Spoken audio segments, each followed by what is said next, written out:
Welcome everybody. Thanks for taking time out of a beautiful day in Minnesota to come hear some more about creation. And I'd like to welcome you to Creation Science. This is 106. This is our sixth in a series, and it's Creation, the Censored theory. And there's a lot of good information that's not being allowed to be talked about in class or even in creation organizations too. So we started this series in January. Creation Science 101 was the basics. There's two perspectives of the past. One is based on a blind chance and random collisions of atoms. That's the Big Bang and evolution. Another perspective of the past is with a creator. And I talked to the people at St. Cloud State and I say, do you think this building got put together by blind chance? Or was it designed? And they'll say, well, it was designed. Yeah, it would be absurd to think it got put together by blind chance, right? And they agree. And I say, well, how much more absurd is it to think that our bodies got put together by chance? And so it clearly points to a creator. And our perspective is you need to get all the information so you can make informed decisions. But that's not happening. It's not happening in our government schools, and it's not even happening at creation organizations. So we're going to give both sides here. Let's see, and then Creation Science 102, that's where we showed, it was for kids. We could show them where good websites were that had good quick-hitting videos, and they get up to speed on fossils and Lucy and radiometric dating and the Big Bang. And then CS 103 was the age of the Earth, where we looked at biblically and scientifically. It cannot be millions of years old. It cannot be billions of years old. And then CS 104 was evolution falsified and frauds. Dr. Carl Werner spent 27 years of his life going around the world, and he was interviewing scientists and taking pictures of their fossils. And he just released 3 books and 6 videos in March. And it was mainly on human evolution, that series. And he claims to have found 150 frauds in human evolution. And he doesn't use that word fraud lightly. He says taking a pig tooth and saying it's an ape-man tooth like Nebraska man, he said that's not fraud, that's a mistake. But lying about when you found it, they said they found it last year when it was actually 5 years ago, that's fraud. And also not showing the public that the pig jaw that they found 8 years before that. So there's 2 frauds in that one fossil there. And then what did we do last month? CS 105, that was evidence for Noah's flood. It's overwhelming. Yeah, worldwide flood, it's undeniable. And yet a lot of a lot of seminaries teach it was a local flood, which is a problem. Okay, oh yeah, let's get you up to speed on what's been happening. Last week, somebody flew me out to Houston to give a hydroplate talk. And it was so much fun. Plus, they lined up 3 other talks. And this is me at the Houston one. They had a Creation Science Club that I spoke at. And it was the hydroplate theory in June. And then next month is a competing model, the catastrophic plate tectonics. And then in August, it's going to be a roundtable discussion. And that's what science should be. You have Dr. Thomas Chamberlain. He warned researchers not to have one dominant hypothesis. He said they should always have or seek to have multiple working hypotheses, so then people can compare and contrast. They can sharpen their analytical skills. You know, they can think critically. He said otherwise they just memorize and conform. And that's what's happening in our government schools. They're memorizing and conforming to evolution, the Big Bang, you know, plate tectonics, germ theory, and then even organizations. They have the Christian organizations, they have their one theory, and that's all they present. So Houston, thank God for them, they're having 2 theories that people can actually think about. During my talk, I had all these unanswered questions. You know, these are screenshots from secular journals, you know, unexpected, fossil oddities, surprises, puzzled, all that stuff. And you can answer all those with the hydroplate theory. And I'm pretty excited about that. Answers all of them, and that's what my talk was on. And then that Sunday morning, I spoke at a Sunday school, and I don't know if you've heard of Pastor Johnny Pope, but that's him at the end of the arrow there. Super nice guy. And I've seen him speak to thousands of people at Pensacola Christian College. He does the opening ceremonies sometimes. Just a super nice guy. And he gave me a few minutes in church to tell him what I was down there for. And so half of the crowd was from that church on that Thursday night when I spoke to the club. Then he had me speak to a youth group. And I also spoke at College of Biblical Studies. It was a Zoom thing, and it was kind of like a devotional or something like that, or a chapel. And so I pounded theistic evolution into the ground. So hopefully they won't resurrect that. And then I started out with Thank You, Texas. This is a kind of a current event thing. Thank you, Texas, because Texas and Florida and South Dakota, they kind of led us to freedom a few years ago. And so I thanked them for that. But that battle's not over. I don't know if you caught this, but June 1st, the World Health Organization, they passed some amendments. This is June 1st. They were supposed to, there's this pandemic treaty that they were going to pass on that Saturday, and they called it off the week before because there was a big protest across the street in Switzerland, and all these people were flying in. They called it off, but then in the middle of the night, on Saturday night, they passed these amendments, and one of them gave Tedros, the Director General, he shall determine a pandemic emergency. So he's got all the authority to do that. And we have to be aware of that, trying to get our freedoms. And I only knew about it because I watched The Highwire. TheHighwire.com comes out every Thursday, and last week's show, it's called Weaponizing Healthcare. The first 10 minutes and the last 10 minutes. The first 10 minutes have to do with the World Health Organization and Fauci, and the last 10 minutes have to do with the CDC director and what was actually happening during that pandemic. But that's something you can check out on your own. Let's jump into creation, the censored theory. So now creation, it's got four main pillars that it stands on. A design points to a designer, clearly. And then also a young earth and a universe, not millions of years, not billions of years. And then there's limits to the kinds. You know, dogs produce dogs, cats produce cats, people produce people. There's no transitional anything. And then a worldwide flood. And I was at a college, and some students, I might have told you this already, but the student invited me to class. And so I showed up at class, and the professor welcomed me in, and he said, when the students get here, you got 15 minutes to talk to them. And I really respect that professor because he's letting the kids have all the ideas so they can think. And I was done in 10 minutes, and I said, are there any questions? And the professor said, well, if you were king of science for a day, what would you do? I said, we'd put all the theories on the table, and we'd focus on the one that makes accurate predictions. And then plus I said, we wouldn't teach belief systems about the past, like evolution and the Big Bang. We'd just focus on what's observable and testable. And one of the students said, well, do you believe in God or science? And I said, I believe in both. I said, the Bible and science are hand in glove. But the Bible and evolution bang heads because evolution is not science. It's not observable and testable like science is supposed to be. And then another student said, isn't it sad that that question's even asked? And I said, well, I understand why it's asked, because you guys aren't being taught the history of science. This is the who's who, the Mount Rushmore of scientists. They brought us calculus and chemistry and genetics and electromagnetics and hydraulics. And there are people like Pascal and Pasteur and Babbage and Faraday and Kepler and Newton. Instead of celebrating Darwin Day, you should celebrate Newton Day. We're still using his formulas. Darwin's just been thrown off to the side. It doesn't explain anything. And a lot of inventions. And then people say, well, they didn't know about evolution back then. They didn't know about it. You know, they lived before Darwin.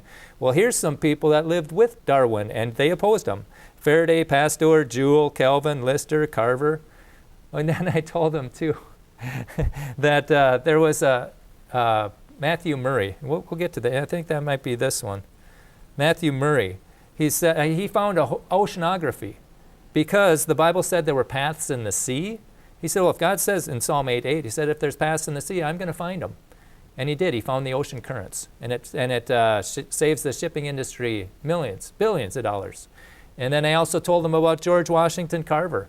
You know, he had 10 minutes to talk in front of Congress about the importance of the peanut in the Southern economy. And he was so interesting, they let him go for 2 hours. And then somebody finally asked, hey, how'd you learn all these things? And he said, from an old book. And they said, what old book? And he said, the Bible. And they said, the Bible told you what to do with the peanuts? And he said, no. It tells me about the God who made the peanut. I asked him to show me what to do with the peanut, and he did. You know, just think if we had scientists that would look to God for insights on what they should use their technology for. But yeah, and so there was a great experience in the college classroom. Oh, did anybody ever hear the Bill Nye Ken Ham debate? Anybody see that 10 years ago? Okay, well, Ken Ham, he opens up. In his opening, he showed this with, this is Dr. Raymond Damadian. Hi, my name is Dr. Raymond Damadian. I am a young Earth creation scientist and believe that God created the world in 6 24-hour days, just as recorded in the book of Genesis. By God's grace and the devoted prayers of my godly mother-in-law, I invented the MRI scanner in 1969. The idea that scientists who believe the Earth is 6,000 years old cannot do real science is simply wrong. Simply wrong. Yeah, they'll say that science is the foundation for technology, and it's not. You know, they'll say, well, that's what they did to Ken Ham. They did another debate as they went through the Ark. Bill Nye showed up, and Ken Ham showed him through it, and Bill Nye, it's like, well, you use an airplane and a cell phone. How can you don't believe in evolution? Well, evolution's got nothing to do with that, and so they just trying to muddy the waters. All right. Oh, I have a new hero. Anybody ever heard of Major Coleman? I just saw this last week when I was in Houston. Yeah, Major Coleman, he's a professor at the State University of New York. And he taught African-American religions. And there's an evolutionary department that said the Bible's a myth. And so he called them out. He said, hey, let's debate this. I'll give you $20,000 to debate this topic. And nobody showed up. And he's been doing that at various colleges for 30 years. He's been calling out the evolutionists and offering $20,000. He's got the cashier's check, sign this document that says you're going to debate on the science of this, and they don't do it. And he's very articulate. He knows his stuff inside and out. That's where I kind of got the pillars from. Now he's teaching law at some college too, and he talks about postulates. And I didn't know what that was. So it's basically beliefs and assumptions. So the evolutionists postulate one thing and the creationists postulate another thing. But let's take a look at how we all got here. The first law of thermodynamics, real simply, is a rock can't make itself. The second law is a fire can't burn forever. Okay, so how did we get here? And there's this law of causality, that's the law of cause and effect, which says the effects, or some of the effects, can never be greater than the cause. If something had a beginning, something caused it. And look at our solar system. Look at our sun. There's a lot of power in our sun. And that's not even a big star. There's a lot bigger stars. So there's a lot of power. All the stars and all the universe, or all the galaxies out there, there's a lot of power. So whatever made it needs to be all-powerful, I would suggest. And then intelligence. Our DNA is so complex, and all these brilliant people that have walked the earth, I would say that it has to be all-knowing also. And then this universe is everywhere. So I'd say the creator that made it all is all-powerful, all-knowing, and all everywhere. And that's kind of what the Bible says. In the beginning, that's time, God created the heaven and the earth. And God is the all-powerful one that made the heaven and the earth. And evolutionists, they don't know what caused the universe. They don't know what caused the Big Bang. And there's a kid that asked Bill Nye, or was a question to Bill Nye during the debate. It was, where did the particles for the Big Bang come from? And Bill Nye, don't know, it's a mystery. That's why we do science. And then Ken Ham says, well, there's a book that tells us where all that came from. And so, and then the next question was, how did consciousness come from matter? And Bill Nye can't answer it. Don't know, it's a mystery. And then Ken Ham, there's a book that tells us where the consciousness came from. So this is what the evolutionists believe, and they assume.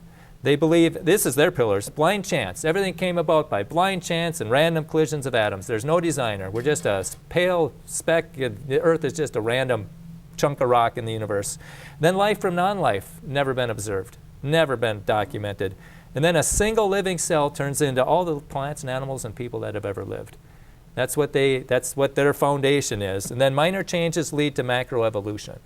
So you got a little bit of changes. That's like if the cow can jump a little bit higher every day, it's going to jump over the moon someday.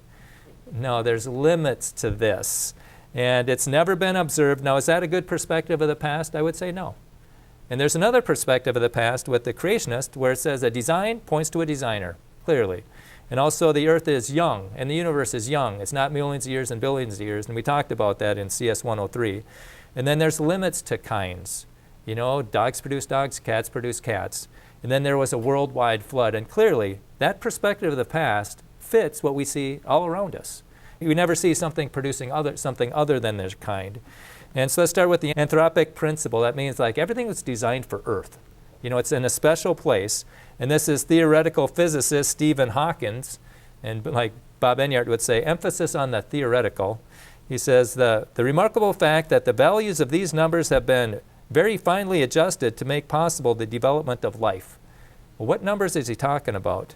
The finely tuned universe. There's a whole bunch of parameters. If you just mess with them just a little bit, life, you don't get planets, you don't get stars. And this one that I highlighted, the strong force, which if changed by 1% would destroy all carbon, nitrogen, oxygen, and heavier elements. So there would be no life. And you can see this on RSR, realscienceradio.org, and search fine-tuned. And also the solar system is finely tuned. My favorite one is the Earth is 400 times bigger than the moon. And yet the moon is 400 times closer than the sun.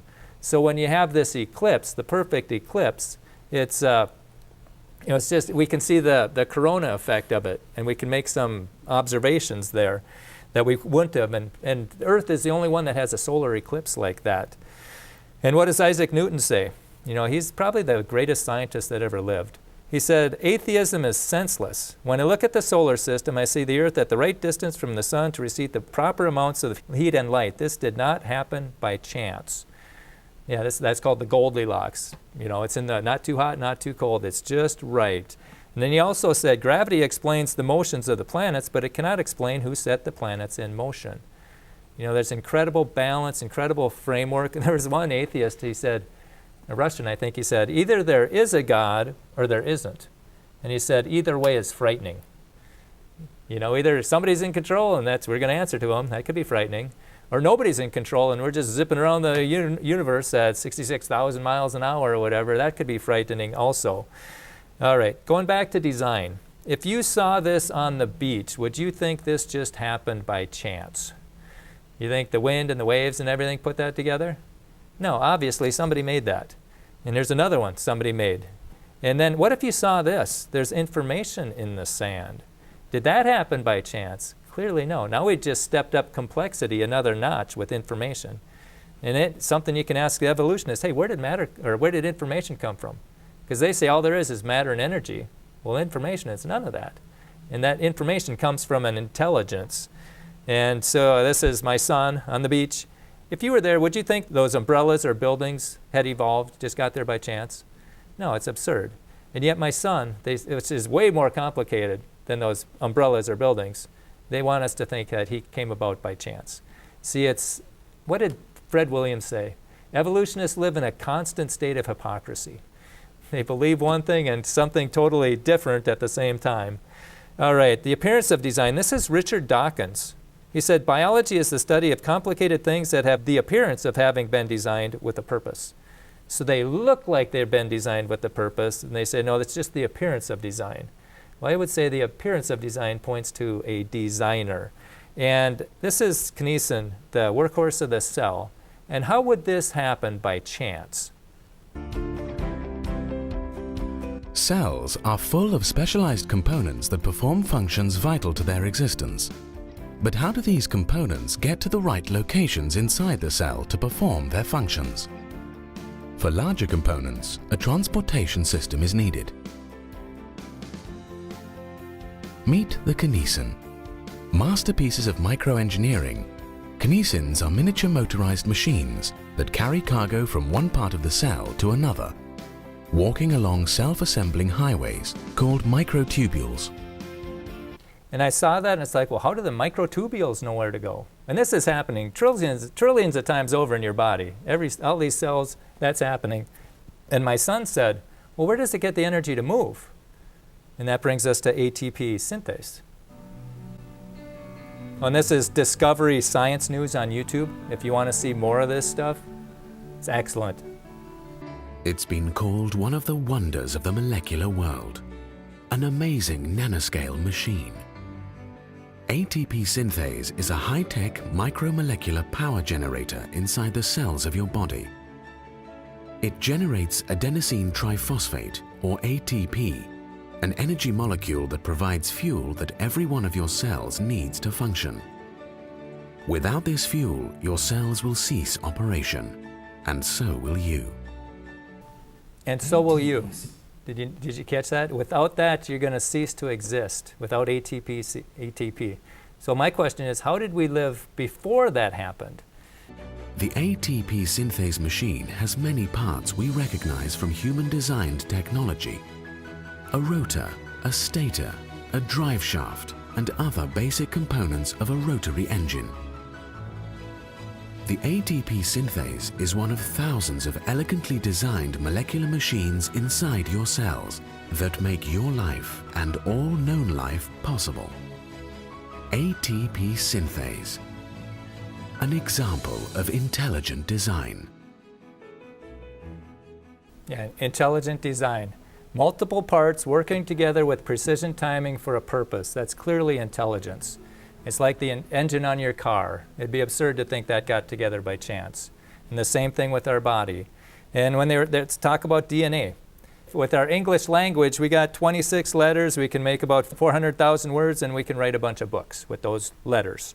And with the DNA, you got 20 amino acids, and you can make thousands of proteins, and you can put together people and dogs and birds. The DNA is so complex. And the interesting thing about the amino acids that make the proteins is they're all left-handed.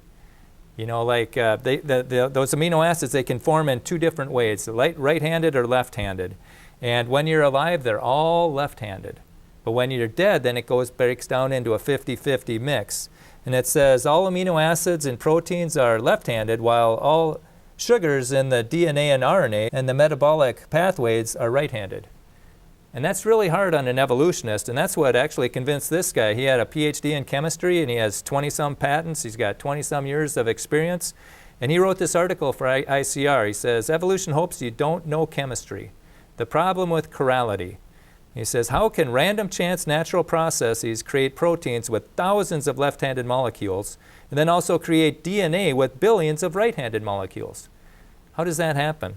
And he says, "The reality of chirality, more than any other evidence, did more to convince me of an all-powerful creator." He saw the incredible design, and that's exactly what happened with Jerry Bergman. The incredible design of the human body had made him come face-to-face with the creator. There had to be a creator. Then he goes on to write, "Evolution just hopes you don't know chemistry." Yeah, they don't stress that too hard in the biology class. And David Reeves, he's got some really good videos out there. And this one on blood clotting, he says there's 100 things have to happen in the right order for your blood to clot. Because if it never clotted, you'd bleed to death. And if it clotted too soon, it could clog up the arteries and veins and you can die. So it's got to do it at the right time. So when you're bleeding, there's 100 things in a cascading effect. It has to be done in the proper order for it to clot and for you to live. And that can't happen by chance. You know, if you got a few of them out of space, it's not going to work. And I was at a museum one time, the Mastodon Museum in St. Louis, and I asked they had the millions of years, billions of years stuff. And I asked, what came first, the heart or blood cells? And they said blood cells. And I said, well, what good are blood cells without a heart? And they said, the heart. And I said, well, what good is the heart without blood cells? And I said, okay, we'll give it to you. We'll give that to you. You know, all the billions, the supposed billions of years that it took, and as big as the universe is, you got the first heart with the first blood at the same time. I said, what good is that without lungs? What good is that without a digestive system or a nervous system or a skeletal system? I mean, we got all these systems that have to be there for us to live. And Fred Williams' son, Ryan, he went to State University in Colorado, and I think he got all A's, just a brilliant kid. And he would meet evolutionists, and he'd ask them, well, how did vital organs evolve? You know, we need them to live. How did we live before they evolved? And they could never answer that one. And speaking of an amazing design, this is Dr. Cazell, Joseph Cazell. He's going to be speaking in the Twin Cities in July. And so if anybody wants to go down there, there's another speaker this Tuesday at the University of Northwestern.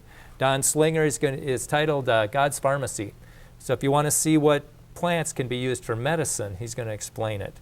And that's going to be, hopefully, it could be YouTube live on our TCCSA channel. Otherwise, you can carpool down there and see it live. But this is Dr. Cazell when he spoke about, the title of this one was, You've Come a Long Way, Baby. Because there was one time we were inside our mother, and we were living in fluid. So we didn't need our lungs so much, or not even so much our heart and our liver. We didn't need that. I was all going through the umbilical cord. But this is what has to happen for a baby that's living in fluid to live in air. And these are just some amazing things. And I'll let him explain it.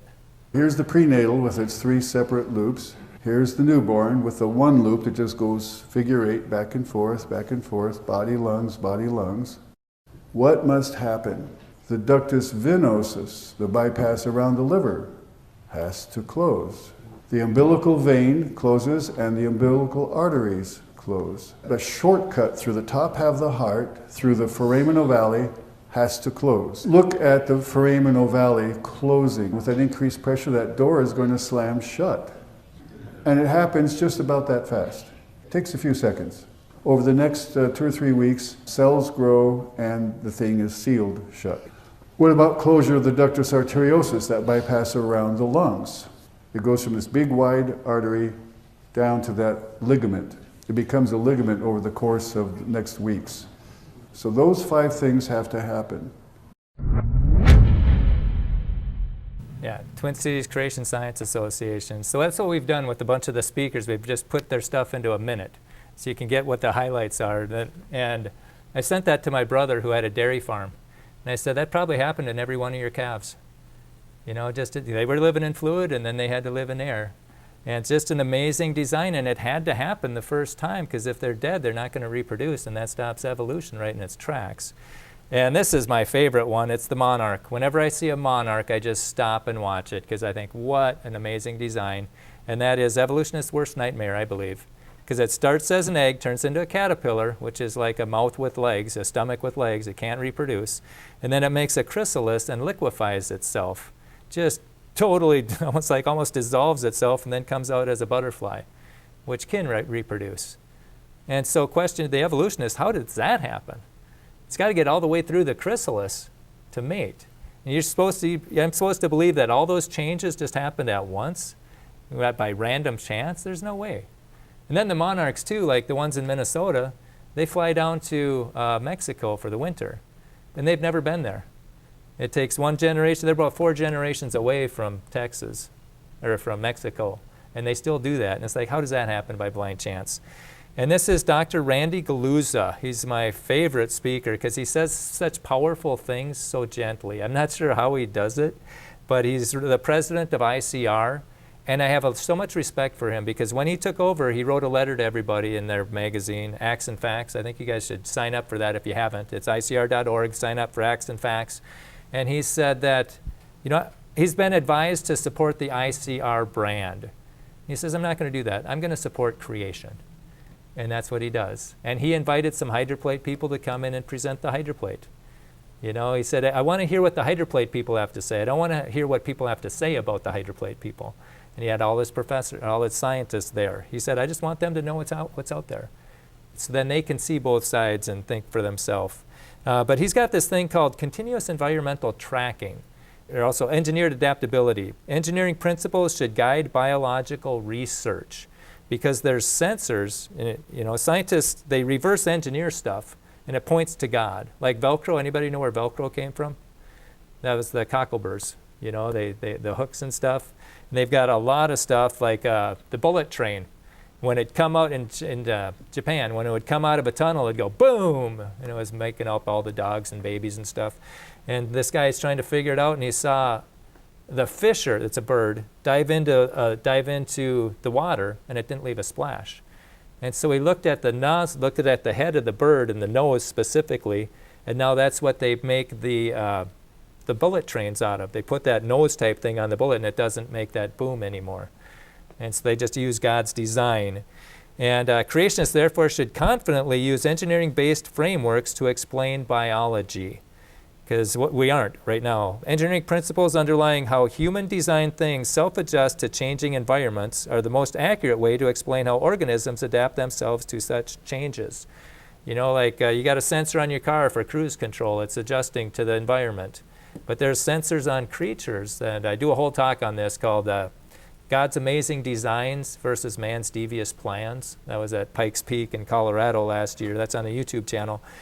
But it says ICR's continuous environmental tracking, that's what they call this, is a model of adaptation is so liberating. It's the first engineering-based, organism-focused model that interprets altered genetic sequences as purposeful modifications and not broken genes, and as regulated changes rather than random mutations.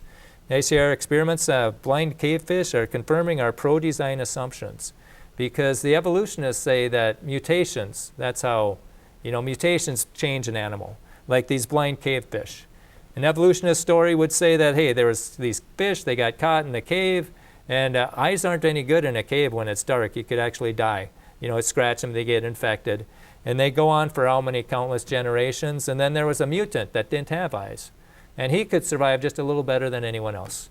And so his offspring could survive just a little better than everyone else. And so it took countless generations to get that blind cave fish, which is up there on the left.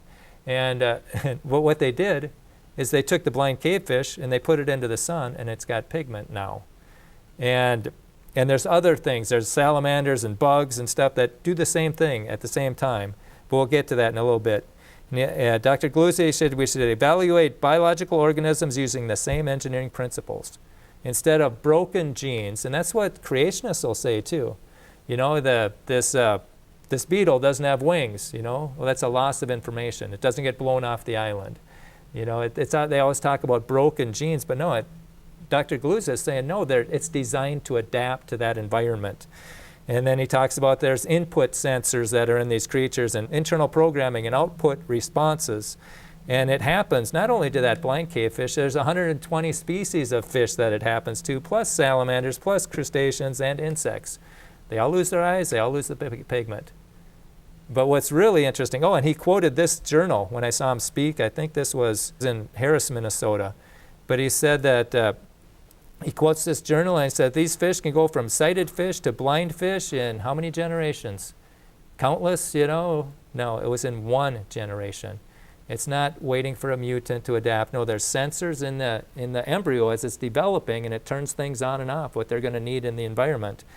And I asked him, when he spoke like in 2017, I asked him, when he was down in the Northwestern, I said, what happens if they put the blind cavefish back in the light? Did they get their light back, or their eyes back? And he didn't know, but I found a study in Nature that says blind cavefish see the light. By mating blind cavefish from distant underwater caves, researchers have bred offspring that can see. And my guess is they did it in the lab, so that would be an environment where you'd want them to see. What happens if you did that experiment in the cave? What would the offspring be? And this is CBC. Scientists restore sight of blind cavefish in how many generations? A single generation. And that's what this says too, National Geographic. It's a miracle blind cavefish, despite having adapted to their lightless environment for more than 1 million years. Okay, your baloney detector should go off right there. Millions, whenever you hear millions or billions of years, bah, that's just imagination. So that's a belief system about the past based on blind chance, and it's a bad perspective. So separate the science from the science fiction. But here's where the science comes in. You know, it can produce sighted offspring in just a single generation. That's incredible intelligence to design something to do that. You know, that's way more complicated than a space shuttle. And so it takes an incredible design to have that happen, and it's pointing to a creator. And so now in our creation literature, we're seeing, instead of just broken genes, we're seeing regulated, rapid, repeatable, reversible, targeted, and predictable. And guess what? We're seeing those things in the evolution literature too. They realize it. And this is CRS, Creation Research Quarterly. They say these rapid, repeatable, and complex organism-wide system adaptations make little sense in the context of Darwinian evolution involving mutations and natural selection. Yeah, I would agree with that strongly. However, the data fit perfectly with the model of engineered organism-driven systems of adaptation built into the creatures by the creator that enabled them to continuously track and appropriately adjust to specific environmental changes. And Dr. Galuzzi does a talk on it. You might even be able to find him on YouTube, but he just goes case after case after case from, you know, snakes, boas and pythons and hamster or gerbils, and just all of these things are adapting to their environment. He goes on to say, people can clearly identify workmanship. This is incredible workmanship that God has put into these creatures. And they intuitively recognize the distinctive features of engineered craftsmanship in creatures as a clear sign of God's agency, leaves them without excuse when they don't acknowledge Him as their creator. That's right. And it's got them so messed up. They've started this another website, The Third Way of Evolution. They can't explain it with mutations and natural selection. They can't explain what we just talked about. So they're trying to figure out another way. And it says, other mechanisms are essential for a comprehensive understanding of evolutionary processes. Alternative ideas of the evolutionary process. Well, I got an alternative idea. How about a creator? You know, let's take a look at that. Let's put those two theories up there and see which one comes out standing. Okay, we looked at design pretty well. The young earth and the universe, we just talked about that in CS 103. So if you want to dive in deep in the science or the Bible, we show you how to get from Adam and Eve to Nebuchadnezzar based on Bible verses. And I think it was Jeremiah 25:1 was a key verse in that. But anyhow, you can go back to just the highlights. Carbon dating or radiometric dating doesn't work for a multiple of reasons. You know, you got, those are the tests. Yeah, that's the tests. But there's 3 unknowable assumptions. And I'll ask people at St. Cloud State, they talk about radiometric dating, and say, well, do you know what the unknowable assumptions are? And they say, no. Okay, they don't know that the decay rate was constant for millions or billions of years. They don't know that. They don't know the initial condition of the rock. They don't know how much lead was in that uranium. They don't know how much argon was in that potassium. They don't know that. And then 3, they don't know if it's been contaminated. And what would contaminate it? Water. It can wash elements in and out. That's why we don't have lead pipes. So there's 3 unknowable assumptions, and 1 experiment is worth 1,000 expert opinions. And when they date lava from a known explosion, they get crazy ideas. It's always wrong. The classic example of that was Mount St. Helens. They took some lava from the dome about 10 years after the eruption, and they sent it to the lab and said, how old's this lava? We think it's rather young. And they got all these different results from 340,000 years to 2.8 million years. And so it doesn't work when we know the age of the rock, and we're supposed to assume that it does work when we don't know the age of the rock. And that's what a lot of it's based on. All right. Okay, and what else? The dinosaurs aren't millions of years old. They found blood cell in dinosaur bones. And they keep sweeping that under the rug, and blood cells can't last millions of years. And I brought this up at the fair booth one time, and the guy said, well, how do you know it was dinosaur blood? And I said, because it was in a dinosaur bone. And then he said, well, how do you know some other blood didn't seep into it? And you should have seen his wife look at him like, oh man, that's really grasping for straws there. But not only did they find dinosaur blood, that's undeniable, they find dinosaur nerves. And this is Mark Armitage. I was able to help at one of his labs. He likes to teach homeschoolers how to look at the dinosaur nerves, and he's got 20-some microscopes there. And he shows them, and his work gets on the cover of Microscopy today. You know, and nerves can't last millions of years. So dinosaurs are not millions of years old. But a lot of people do not know that. And this is one of the slides he showed. And he said, can anybody tell me where the nerve is there? It's like nobody had a clue. And they'd point at things, nope, nope. But he said, you hit it with UV light, and it just glows. And then you zoom in on that part of the slide, and it's just beautiful. The more you zoom in on these nerves, the more beautiful and intricate it gets. The more you zoom in on something that man made, the more imperfections you see. And this is a bone cell. He found the first bone cell in a Triceratops horn, and he got it published. He was running University of California Northfield or Northridge, something like that. He was running their electron microscope lab, highly technical, and he found this bone cell in a Triceratops horn. He got it published in a secular journal, and it's basically, this is the first report of sheets of soft tissue in the Triceratops. That's all he did. Hey guys, look what I found. And what happened? Did he get a raise? Did he get promoted? What do you think happened to him? What do you think? Anybody? Got fired. That's right. He got fired. He kicked the sacred cow. He found stuff that undermined their belief system of the past, and that wasn't allowed, so they fired him. He sued him for wrongful termination, and he won. He won the money, but he's not teaching there anymore. So who really won on that one? And just these are the cliff notes from CS 103. If our universe were billions of years old, we would see countless millions of supernova remnants from all the stars that have died over the eons, but we don't. You know, the Big Bang produced all these population 3 stars that they're just hydrogen, helium, and a little bit of lithium. They don't have any heavy elements in them because they're supposed to make in these, that's how they form in these stars supposedly. So you just should have seen billions of these supernova remnants, these remnants of stars that exploded, but we don't. I think the rate is like 1 every 29 or 30 years we'll see one. Then we count up the ones that are out there, and that's about 6,000 or 7,000 years. And that's what this says. The amount of supernova remnants in our galaxy is consistent with only about 700 years. And this is something we didn't cover in CS 103, so I threw it in there. This is ICR talking about Uranus. And it's mystifying why Uranus should have a magnetic field. And a creationist named Russell Humphreys in 1984, he predicted the magnetic field of Uranus based on the amount of magnetic decay that would have happened on the planet in the 6,000 years of its creation. And when Voyager 2 got out there, it confirmed his prediction. Because the evolutionists didn't think it would have a magnetic field, and he said, yeah, I think it will. And he was right.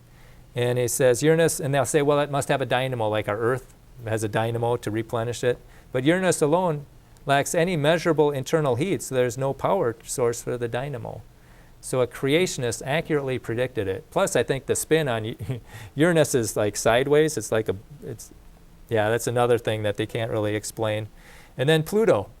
Scientists measured the escape of the nitrogen at 500 tons per hour. That's 500 times the rate at Mars. All of Pluto's nitrogen should have been depleted eons ago. It shouldn't be there if it's billions of years old. But if it's only thousands of years old, yeah, it can be there. And Spike Pizzaris, he's got this DVD series, What You're Not Being Taught About Astronomy. And he has one DVD just specifically on the solar system. And every planet and a lot of their moons violate the Big Bang assumptions at least once. And then he does one on the stars and the galaxies, and then he does one on the Big Bang and the universe. And then they're really grasping at straws. And this, oh yeah, the Earth's magnetic field. Dr. John Morris, he says that's one of the strongest evidences for the Bible's recent creation doctrine. And it talks about the magnetic field's half-life for the Earth is 1,400 years. So 1,400 years ago, it was twice as strong.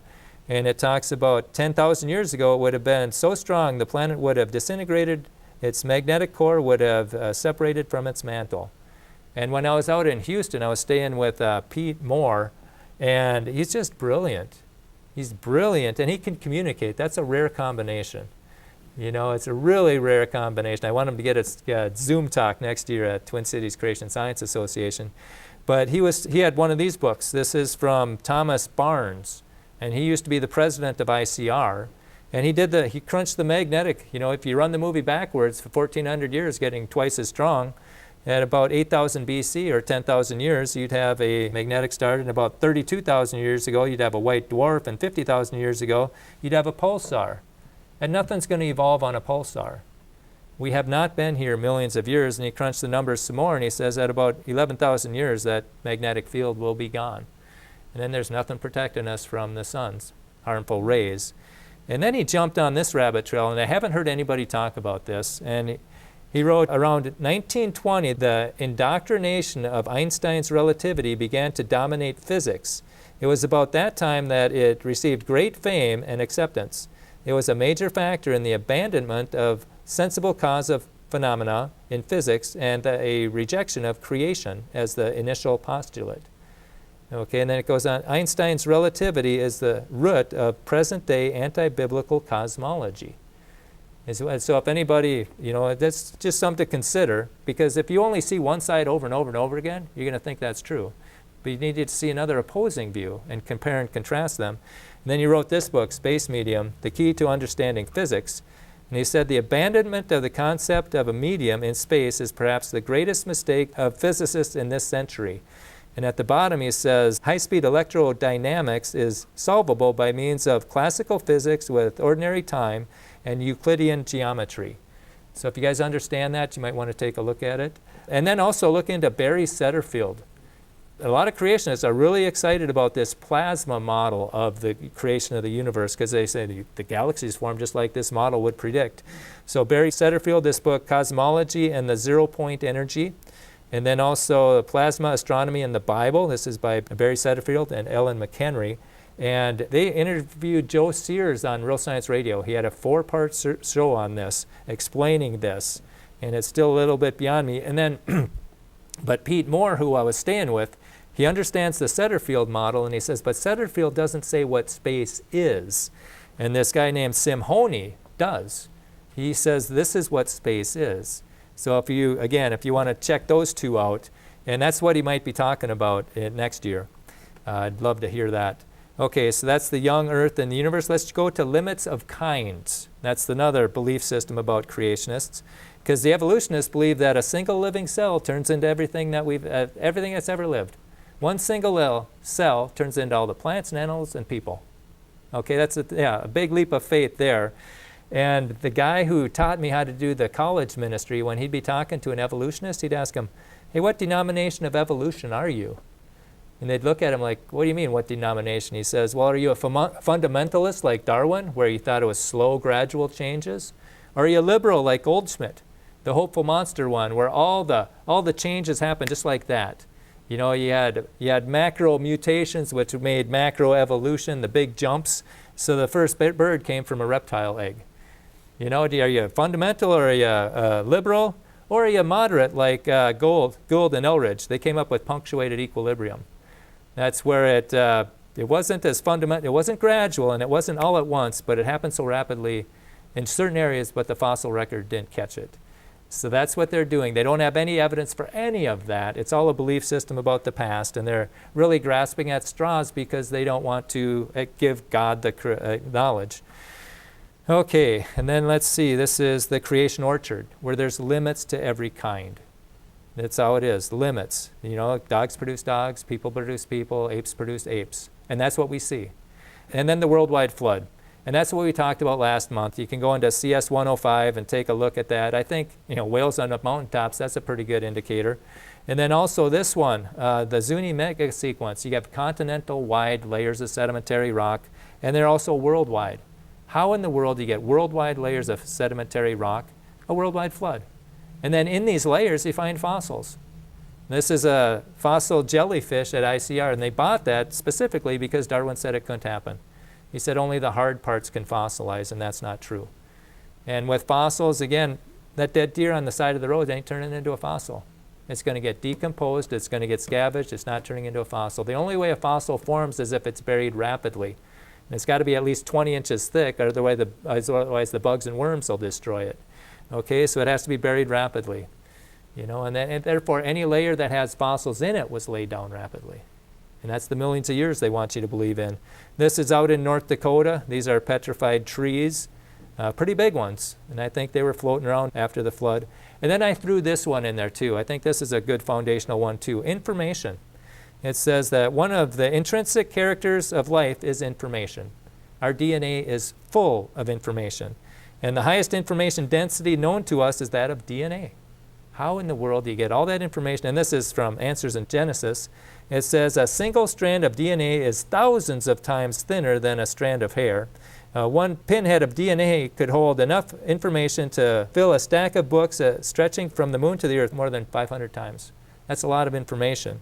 And then it says, although DNA is wound up into tight coils, your cells can quickly access, copy, and translate the information stored in DNA.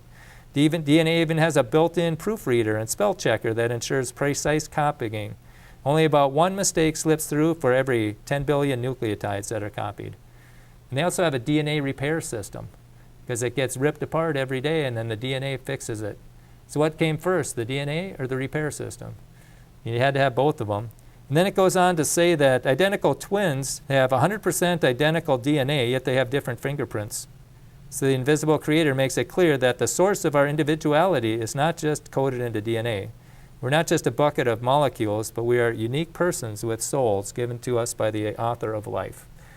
And I'd say, yeah, how else do you explain that from chance random processes? And the most complex information processing system in existence is the human body. And I would say the brain, human brain, is incredible.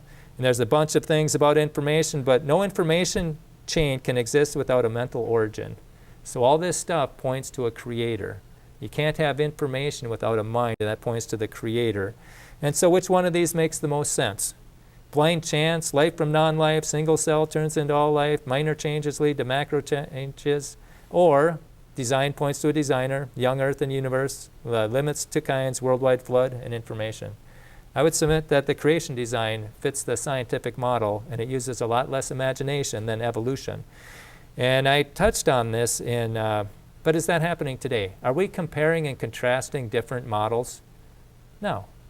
No, not in our government schools, not even at creation organizations. Everybody's got their thing that they push. And what happens if you push back or give another alternative?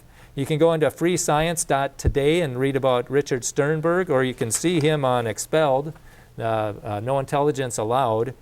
And he was an evolutionist, but he saw this paper submitted for intelligent design, so he ran it in the journal.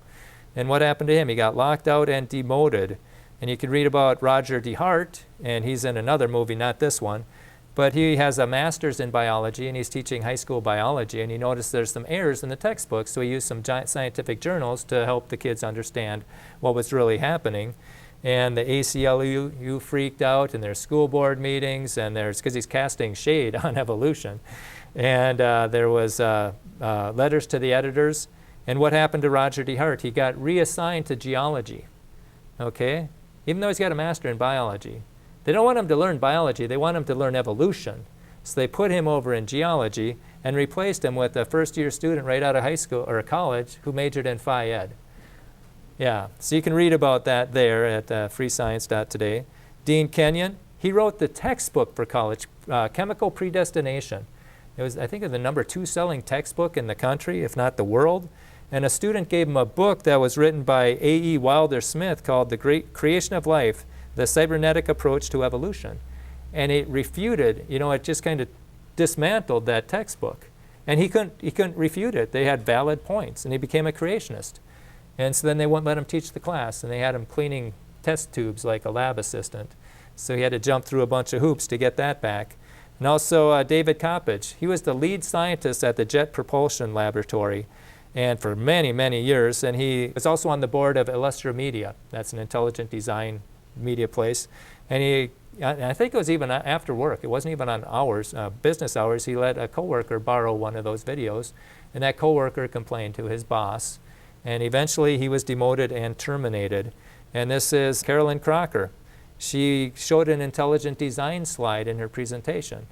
I mean, clearly we were designed, there's no way around it, but one of her students complained to her boss or to her, you know, whoever was in charge, and she was reassigned and shown the door. And this goes on and on. Dr. Gonzalez, he was an astronomer at Iowa State, and he had 68 peer-reviewed journals. And you need about 16 to get tenure at Iowa State. But then he wrote this book called The Privileged Planet that said the perfect place for life is also the perfect place to make discoveries. So we're privileged here on Earth. And they freaked out because according to the Big Bang, we're just a pale blue speck, you know, it doesn't happen. And they did not give him tenure at Iowa State. They did not want an alternative idea presented on that campus. And Jerry Bergman, it happened to him. So then people started, and then we talked about Raymond Damadian and Mark Armitage already. But Jerry Bergman, he got fired. And then people started to send him, oh yeah, that happened to me too, that happened to me too. And he made 3 volumes. You'll see them on the tables here. You can check them out, different people. And I think he's got about 3 more volumes to go that they got censored for, you know, questioning evolution or showing intelligent design. Okay, so there's creation. That's what our beliefs are and our assumptions are, and they seem to be pretty valid, pretty strong. Design means a designer. Takes a lot of I don't know, saying no, not listening to not see the designer. And the earth and universe are young. There's limits to kinds. There's a worldwide flood, and there's information. So basically, you know, do we believe Jesus or not? And that's why I do this. I want people to not believe in evolution and believe in the Creator. And Jesus said, if I have told you earthly things and you believe not, how shall you believe if I tell you of heavenly things? And there's some seminaries that don't believe what Jesus said about earthly things. So how can you believe what they said about heavenly things? And this was a t-shirt offer in christianbook.com. Forgiveness and redemption. This offer expires when you do. So if I can't get them to believe in Jesus Christ or the Creator, at least I want them to really reconsider their belief system about evolution. And so with that, I think we're almost right on the button here. So does anybody have any questions? We do have some flyers here. If you have a gas station or a grocery store or someplace to where you can hang these up, feel free to take some. I've got bigger ones there. I've also got a business card. If you want to see the previous talks, they're on my YouTube channel called Creation Science 101, and you'll be able to see the older ones. Well, thank you so much for your attention.